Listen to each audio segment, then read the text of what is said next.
भाई सरकार से हाथ जोड़ के मेरी यही अपील है कि भाई मैं हमारे सतगुरु को जल्दी से जल्दी रिहा कर दे। जिस काम के लिए वो आए, जिस मकसद के लिए कि भाई समाज को सुधारने के लिए, समाज को अच्छा बनाने के लिए, वो काम आपके ये ज़्यादा से ज़्यादा बढ़ चढ़ के प्रोसेसिंग पे चले।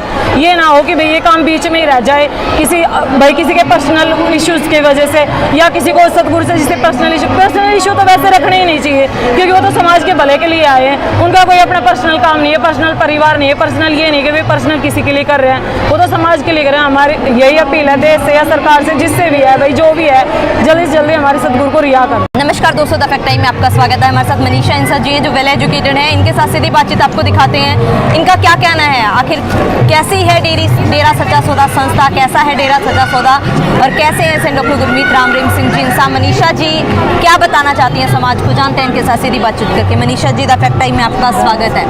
मनीषा जी, आप सेंट डॉक्टर गुरमीत राम रहीम सिंह जी इंसा को कितने समय से जानते हो? बचपन से, मतलब हो गए 20-25 साल से जानती हूँ, और यहाँ पे मैं बचपन से आती हूँ। और यहाँ पे मैं मेरी लाइफ में आने के बाद काफ़ी सारे चेंजेस आए हैं। जैसे मैंने एक तो यहाँ पे कंफर्टेबल बहुत फील किया कि भाई यहाँ पे आने के बाद औरतों को एक अलग से ही, मतलब ये होता है बस कहीं भी कोई डर नहीं है, वरना आप कहीं भी चले जाओ, हम जाते हैं बहुत सारी जगह जाते हैं, लेकिन ये नहीं होता कि आप फ्री हो जाओ। लेकिन यहाँ पे आने के बाद एक जो होता है भाई, हम बच्चों को भी छोड़ देते हैं ऐसे, कोई मतलब यहाँ से बच्चे कहीं भी जाए लेकिन वापस यहीं पे आ जाते हैं।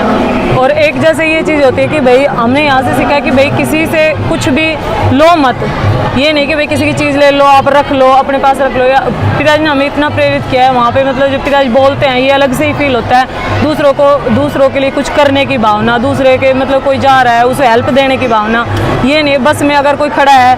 हम कॉलेज जाते थे उस टाइम हमें फील होता था भाई पिताजी ने सिखाया था बेटा बड़ा बुजुर्ग कोई खड़ा रहे, ये नहीं है कि आप बैठे रह जाओ। नहीं, लड़के खड़े रहते थे लेकिन बट हम खड़े हो जाते थे। लड़कियों एक वो देख के उनको भी फील होता था कि भाई हाँ हमें भी खड़े होना है। ये चीज़ें हमने है और बहुत सारी चीज़ें हैं जो भाई, और पिताजी ने जैसे अब पिताजी चले गए, पिताजी जाने के बाद इतना वो हुआ है, क्योंकि संगत जैसे अब क्या है, काम तो लोग कर रहे हैं लेकिन उनको मोटिवेशन करने वाला या उनको ऐसा कोई कहने वाला नहीं है कि भाई आप शाबाश बेटा। मतलब फिर भी एक पिताजी जो स्टेज से बोलते थे एक अलग फीलिंग आती थी। और एक जैसे काम कर दो फिर अपना यहाँ पे दिखे बिना सतगुरु, ऐसे कैसे हो सकता है? लोगों को ये चाहिए कि भाई उनको बाहर करे, ये उनको बाइज्जत बरी करे। हमें भी ये चीज़ें फील होती है अंदर से कि भाई हम काम करके कोई यहाँ से बोल ले हमें कि शाबाश बेटा आप लोगों ने काम किया है। ये चीज़ें मतलब पिताजी ने यहाँ वैश्याओं को कोई नहीं अपनाता, सिर्फ एक है इतिहास में कि उसने शाहजहां ने वैश्या को अपनाया था। लेकिन पिताजी ने तो यहाँ इतनी बेटियों की शादी करवा दी, वैश्याओं की इतनी ज़्यादा वैश्याओं की शादी करवा दी,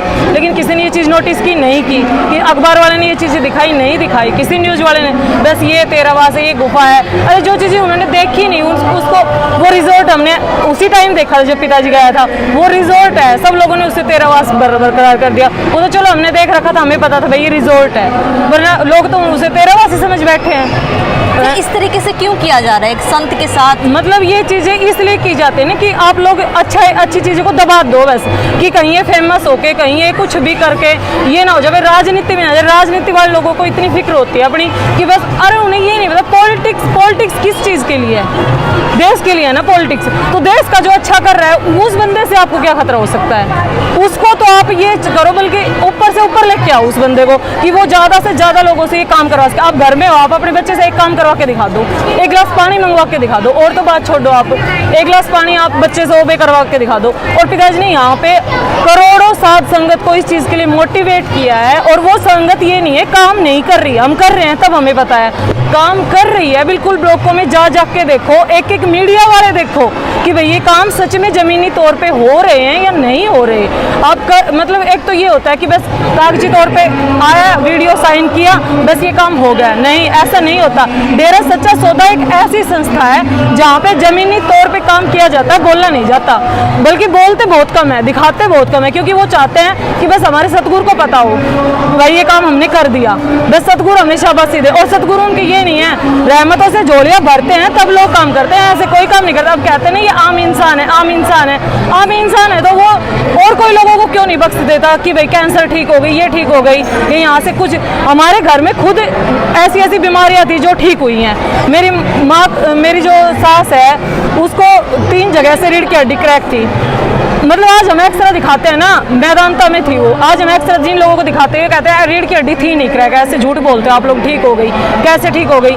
मेरी मम्मी ने सिर्फ 3 पट्टियां करवाई थी और मुझे सतगुरु पे पूरा विश्वास था और मैंने यहाँ से प्रसाद दिया था ले जाके मम्मी को, दांत का प्रसाद मिला था उस टाइम।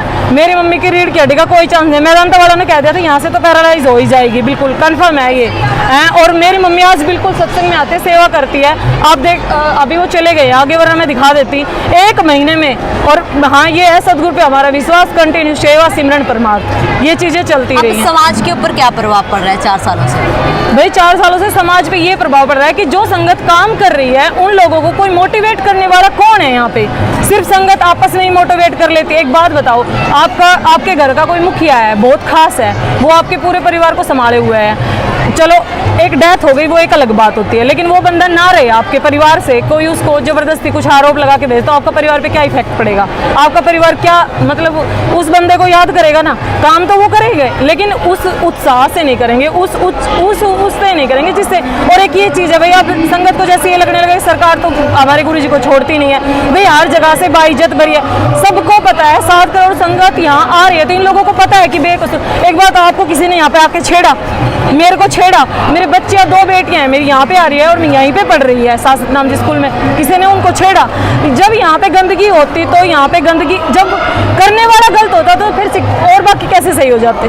जब करने वाला परफेक्ट है तभी तो जो काम कर रहे हैं वो भी, करवाने वाले भी परफेक्ट तभी हुए हैं ना जब करने वाला परफेक्ट है। अब हमें ना तो फिर हम यहाँ आते हैं, हमें बहुत आस होती है भाई सतगुरु सामने जाके दिखे एक बार भाई चलो बोल देते हैं सतगुरु तो हाजिर नाजिर है, लेकिन हाजिर नाजिर है ये बात ठीक है, लेकिन सरकार को भी ये चाहिए कि भाई जब उनके ऊपर कोई केस बनता ही नहीं है, एक अनजान चिट्ठी ये लो मैं दे देती हूँ किसी के खिलाफ, फिर आप उस पर कार्रवाई करो तो पुलिस अनजान पे तो क्या जानकारों पे भी कार्रवाई नहीं करती है। ये कैसा अंधा कानून है, कैसा अंधा समाज है कि जरूरत है आज समाज को? बिल्कुल जरूर, आज तो बिल्कुल जरूरत है। भ्रष्टाचार इतना है समाज में, आप बाहर निकल के देखोगे, आप बच्चों को नौकरी लगाने के लिए जाओगे, कुछ भी करने के लिए जाओगे, आपको सिर्फ डेरा सच्चा सौदा का ऐसा बंदा खड़ा मिलेगा जो बिना किसी मतलब के काम कर देगा। वरना आप जहाँ भी जाके देखोगे ना, मतलब से ही लोग इतने पैसे दे दो ये काम कर दो, इतने बड़े से बड़े आदमी छोटे से छोटे आदमी के आप पास चले जाओ, बिना रिश्वत के कोई काम नहीं होगा। इतना भ्रष्ट हो गया है समाज, इतना भ्रष्ट कि शायद सतगुरु ना आए तो ये समाज मेरे को नहीं लगता आपस में कट लड़के ही मर जाएगा। क्या अपील, क्या मांग करोगे सरकार से? भाई सरकार से हाथ जोड़ के मेरी यही अपील है कि भाई मैं हमारे सतगुरु को जल्दी से जल्दी रिहा कर दे, जिस काम के लिए वो आए, जिस मकसद के लिए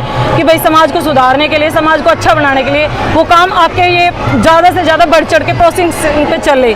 ये ना हो कि भाई ये काम बीच में ही रह जाए किसी के पर्सनल इश्यूज़ की वजह से, या किसी को सतगुरु से जिससे पर्सनल इशू तो वैसे रखने ही नहीं चाहिए, क्योंकि वो तो समाज के भले के लिए आए हैं, उनका कोई अपना पर्सनल काम नहीं है, पर्सनल परिवार नहीं है, पर्सनल ये नहीं कि वे पर्सनल किसी के लिए कर रहे हैं, वो तो समाज के लिए कर रहे हैं। हमारी यही अपील है देश से या सरकार से, जिससे भी है भाई जो भी है, जल्दी से जल्दी हमारे सतगुरु को रिहा कर दें। बहुत बहुत धन्यवाद मैम हमारे साथ जुड़ने के लिए। दोस्तों लगातार अपील की जा रही है पब्लिक के द्वारा कि संत जी समाज में वापस आने चाहिए, जो नहीं चाहते लोग कि समाज में नशे से लोग दूर रहें, जो नहीं चाहते देश का भला होना, उन लोगों ने संत जी को समाज से दूर किया है, ये लोग बोल रहे हैं। आप लोग भी सोचिए और इन फैक्ट्स के लिए अपनी राय डालते रहिए, सच का साथ दीजिए। सच का साथ देने के लिए कमेंट बॉक्स में भी अपनी राय जरूर डालिएगा, इस चैनल को सब्सक्राइब भी जरूर कीजिएगा। बहुत बहुत